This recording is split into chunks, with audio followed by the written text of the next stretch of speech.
Hoy vamos a tratar de reflexionar y dialogar sobre cuáles son los retos que tiene el país en materia de gobernabilidad para los próximos 3 años. Alfonso, platícame desde tu punto de vista, ¿cómo ves esta composición del Congreso una vez ya publicados los resultados por parte del INE? Pues hoy lo que se ve, Tulio, es que el PRI va a tener una mayoría absoluta y tiene una alianza estratégica con el Partido Verde Ecologista, que ya viene de tiempo atrás, y con el PANAL. Probablemente también ha comentado el presidente del partido que se va a hacer una alianza con Encuentro Social. ¿El presidente del PRI, te refieres? El presidente del PRI con Encuentro Social, y pues juntos tendrían mayoría absoluta, tendrían 260 votos que les da para tener la mayoría de votos y poder pasar todas las leyes que tengan. Hay una opinión positiva por parte de los ciudadanos respecto a que ya exista en el sistema electoral una nueva figura, una nueva alternativa a los partidos políticos que son las candidaturas independientes. Desde tu perspectiva, Alfonso, ¿cuál fue el impacto que tuvo en los ciudadanos la Constitución y la participación de esta figura en este proceso electoral? Pues yo creo que como todo el mundo pudo ver, el ejemplo más claro que hay de éxito es en Nuevo León, donde gana el Bronco, el famosísimo Bronco, y que pues apoyado por la ciudadanía pues llega a ganar la gubernatura. Pero hoy yo creo que mucha gente se pregunta de cómo va a gobernar el Bronco, porque él, pues recordarás que no tiene ningún diputado independiente, ¿no? O sea, no hay un grupo parlamentario independientes, va a tener que él hacer una alianza con algún partido político. Hoy yo creo que está el PAN en la mesa, está el PRI, están otros partidos locales que pudieron hacer alianza con él. Vimos en la prensa que tuvo un desayuno con el candidato opositor del PAN para este fin de semana. Para a lo mejor pensaríamos que a lo mejor pudieran ser algún tipo de alianza entre el Bronco y el PAN. A ver qué resulta, eso va a estar muy interesante, y sobre todo si es exitoso en el gobierno después de la elección. Y también llama la atención, como en su momento lo anunció, su alianza con Fernando Elizondo, que ha demostrado capacidad de gobierno y que para algún segmento del electorado eso le daba certidumbre, en el sentido de que no solamente era la experiencia de un gobernante local, había sido alcalde, sino también de alguien que tuviera con mayor capacidad de gobierno las miras sobre cómo administrar una entidad federativa que tiene peculiaridades muy diferentes a administrar una alcaldía. Hoy hemos invitado a un analista político, Antonio de la Cuesta, el cual ha participado de manera importante en los últimos años en diferentes organizaciones de la sociedad civil, y lo que queremos es platicar con él sobre cuáles son las perspectivas, ahora que él como analista político y que ha dejado de participar de manera organizacional dentro de la sociedad civil, de cuáles son los retos del empoderamiento que debemos tener los ciudadanos, pero también de cuáles son los retos de la gobernabilidad del país. Antonio, muchas gracias por acompañarnos. ¿Qué tal, Tulio? Muy buenas noches. Oye, pues un poco para seguir en la línea de todos nuestros programas, ¿qué significa para ti ser un buen ciudadano? Ser un buen ciudadano, primero que nada, creo que es participar. Y participar de la vida política, participar de la vida ciudadana. Pero también para eso se necesita conocer qué es la vida política y qué es la vida ciudadana. Si no nos interesamos, por ejemplo, en cuál es la función de nuestros legisladores, cuál es la función de quienes detentan algún cargo público y cuál es nuestra responsabilidad como sociedad para exigir, reclamar y además cumplir con nuestras obligaciones, creo que también es una, responsabilidad que tenemos todos los ciudadanos para ser buenos ciudadanos. ¿Cuál es tu perspectiva de cómo se va a conformar el Congreso y cuáles van a ser, bajo esta conformación, las principales variables de su funcionamiento? Aquí lo que más de las cosas que más me impactó de cómo va a quedar la Cámara de Diputados en la 63 legislatura es cómo, a pesar de lo que la teoría política y legislativa nos dice, es que en elecciones intermedias, sobre todo en sistemas presidencialistas como el nuestro, el partido o la alianza de partidos del presidente pierde asientos. Aquí fue totalmente el caso contrario. Aquí tal vez el PRI como marca única, sí perdió algunos asientos. Pero de manera marginal. De manera marginal, y además sus aliados, que en este caso serían el Verde, Nueva Alianza y aparentemente Encuentro Social, lo cual creo que nos sorprende, con todo y esto que lanzó una campaña mediática en contra de cosas que el PRI no está cómodo, por ejemplo el fuero, pero digamos que también era un poco este nuevo ámbito que no sé qué tan bueno sea para la política nacional, que yo llamo la farandulocracia. La farandulocracia, que es pues el Partido Verde, contratando artistas para hacer su publicidad, dando propuestas muy en el aire, pero sustentadas, digamos, en la popularidad de ciertos personajes. Lo mismo hizo Encuentro Social, colgándose del caso de Héctor Suárez, sobre todo, y algunos otros que también hicieron campaña por él, como Alejandro Camacho, y personas que son pues conocidas en el espectro público, pero sin ningún tipo de experiencia política. Entonces, el PRI, sumado a esta farandulocracia y a esta banalización de la política, ha conseguido lo que no consiguió, por ejemplo, el PAN en la elección de 2009, en tiempos de Felipe Calderón, donde fue un tremendo fracaso el hecho de que cuando menos en número de distritos electorales, el PAN perdió más del 50% de los que tenía o los que consiguió en la elección de 2006. Perdió casi 69 distritos. En este sentido, el PRI sí pierde distritos, alrededor de 9 uninominales, pero a la hora de hacer las cuentas y las sumas con sus plurinominales, más el Verde, más el PANAL, tienen una bancada mucho más grande de los 251 diputados que tuvieron en la 62 legislatura. Eso me llama la atención, que el PRI, que además en un sentido ellos fueron quienes construyeron y han ido delineando y adaptando el sistema político, pues han conseguido preservarse en el poder, ya sea por medio de estas coaliciones legislativas o simplemente conservando cuestiones operativas que los van a mantener en control de una Cámara de Diputados que, por cierto, ya no va a tener el trabajo que tuvo en la 62 legislatura con todas las 11 reformas que, como sabemos, pasaron durante estos últimos 3 años. El trabajo que va a hacer esta legislatura respecto a la que está por concluir va a ser muy distinto. Desde tu perspectiva, ¿por qué va a ser diferente y cuál consideras tú que van a ser los principales temas que va a abordar esta Cámara de Diputados? Mira, en primer lugar, porque los últimos 3 años del sexenio, tomando en cuenta la administración presidencial, pues son ya prácticamente la preparación para el siguiente ciclo electoral. Es decir, cuando renovemos al titular del Ejecutivo Federal y los partidos políticos van a tener interés en diferenciarse de el quien está detentando en este momento el poder, cosa que no fue en los primeros 3 años, y esto quedó ilustrado con la firma del Pacto por México en diciembre del 2012. El PRD y el PAN, por supuesto que asumieron, bueno, no sé si lo hayan asumido con gusto, más viendo ahora las consecuencias que tuvieron en la elección, que sus resultados fueron bastante pobres. El PAN a nivel nacional creo que desaprovechó una gran oportunidad de hacer una, pues digamos, una gestión de contraste con el gobierno federal, pero el Pacto por México tiró eso por tierra, y lo mismo pasó con el PRD a nivel del Distrito Federal, que ha perdido su principal bastión. Todo esto, una gran responsabilidad fue el Pacto por México, y el Pacto por México, como sabemos, fue una alianza de gobernabilidad que tuvo mucho que ver con lo legislativo, y ellos apostaron por eso, tener mayor participación en la toma de decisiones a sacrificio de lo que vimos ahora. El hecho de que se haya desdibujado la oposición, ahora lo vimos como un cobro de facturas en la elección del 7 de junio. Para los siguientes 3 años no va a haber Pacto por México, estoy totalmente seguro, estoy totalmente claro de eso, pero va a haber otras cuestiones.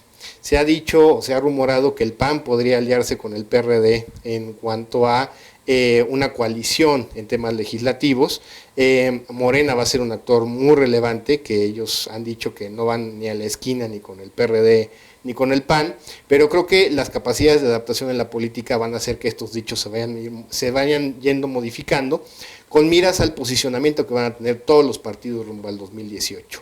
Otro factor importante, las reformas que vienen ya no en su mayoría requieren reformas constitucionales, las cuales requerían las 2/3 partes, de los quórums legislativos en ambas cámaras.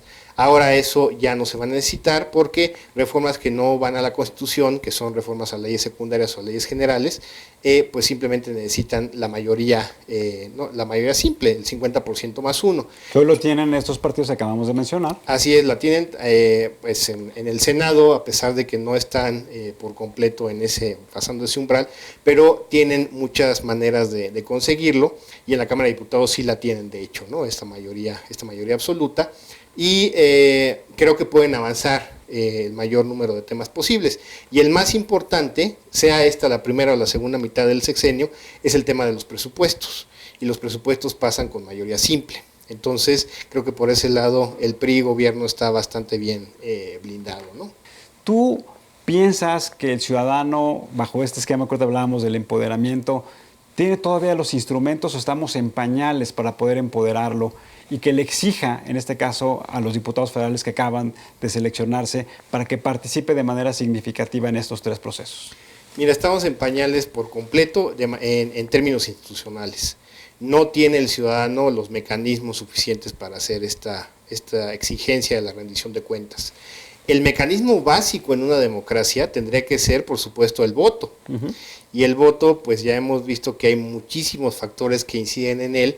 En ciertas regiones sí puede, pues digamos, influir en que castigando a determinado partido político, y más ahora que ya existe la reelección a partir de los siguientes procesos electorales, es una manera como de premiar o castigar a quienes están ejerciendo las funciones públicas, ya sea como legislador o como miembro de algún poder administrativo dentro del Ejecutivo. Esto es un primer mecanismo que creo que es muy poderoso. Se ha hablado de la revocación de mandato, que en determinado tiempo la ciudadanía podría pedir que un funcionario dejara ese cargo por una mala gestión, pero eso todavía no lo tenemos y además creo que su aplicación en un momento dado que llegara a ponerse en ley sería muy, muy complicado. Algo parecido a lo que sucede con los mecanismos de democracia participativa directa, lo que es la consulta popular, lo que es la iniciativa ciudadana, el hecho de que un ciudadano pueda meter una propuesta de ley al Congreso y que ésta pase, es muy, muy complicado, existe la figura, pero eso que prospere hay un trecho bastante largo. Y la tercera modalidad, que es la que vimos en estas elecciones, las candidaturas independientes. ¿Cuál consideras tú que son los retos más importantes en materia de gobernabilidad que debe asumir el presidente para los próximos 3 años que restan? No nos podemos permitir escenarios como los de Guerrero o los de Michoacán, o tener un estado prácticamente sitiado del cual casi no se habla en medios, que es Tamaulipas, donde pues hay un gran y amplio pues dominio de fuerzas criminales que hacen que la gobernabilidad sea muy complicada, ¿no? Esas son las cosas que no se deben de permitir y que además no deben de darse por sentada de que, bueno, existen, hay que vivir con ellas, lidiemos con ellas, no hay mucho para dónde hacerse. Creo que tampoco, es muy difícil encontrar una solución, pero tampoco podemos quedarnos impávidos ante realidades que finalmente eso es lo que compone nuestro país. No nada más es la relativa estabilidad que tenemos en ciertas zonas urbanas, que como lo vemos, por ejemplo, en el caso de Guadalajara hace algunos meses, o lo vimos en el caso de Monterrey hace algunos años, donde pues vimos narcobloqueos, vimos helicópteros cayendo, vimos calles bloqueadas y tal, por parte del crimen organizado, en las 2 de las 3 principales ciudades del país. Esas son las cosas que no se deben de permitir y son los principales retos de gobernabilidad que sí corresponden al gobierno federal, pero también las autoridades locales, sean del partido que sea, tienen mucho que decir al respecto, ¿no? Ahora, pareciera, y estamos concluyendo con el programa, pareciera irónico que los partidos políticos llegaran a un acuerdo, se pusieran en la mesa reformas que buscaban transformar la manera en cómo la economía de México tenía que crecer y que estableciera instrumentos para que pudiera reducir la desigualdad. Entonces, parece irónico que siempre decimos, hoy no, es que los partidos políticos ni los actores se ponen de acuerdo. Hoy se pusieron de acuerdo y algunos de ellos fueron castigados. ¿No te parece un poco incongruente esta lectura? Pues no es incongruente, porque el hecho de que 2 personas, 2 partidos o 2 entes se pongan de acuerdo, no necesariamente quiere decir que eso sea algo bueno. Tal vez sea únicamente avanzar un interés determinado. De acuerdo. En el caso de la reforma energética, pues era el interés que se tenía desde los sexenios, no, ni siquiera de los panistas. La reforma energética se ha estado discutiendo casi por 25 años. La apertura de Pemex como un órgano ineficiente, no algo que no esté generando recursos, pero lo podría hacer de manera más eficiente.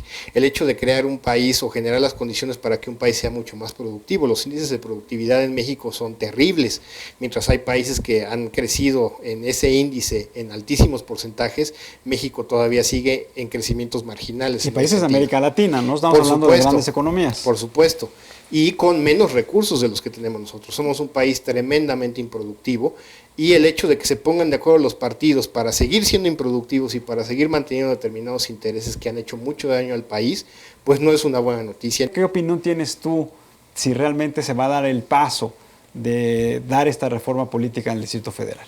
La reforma política en el DF ha sido un tema controvertido desde siempre.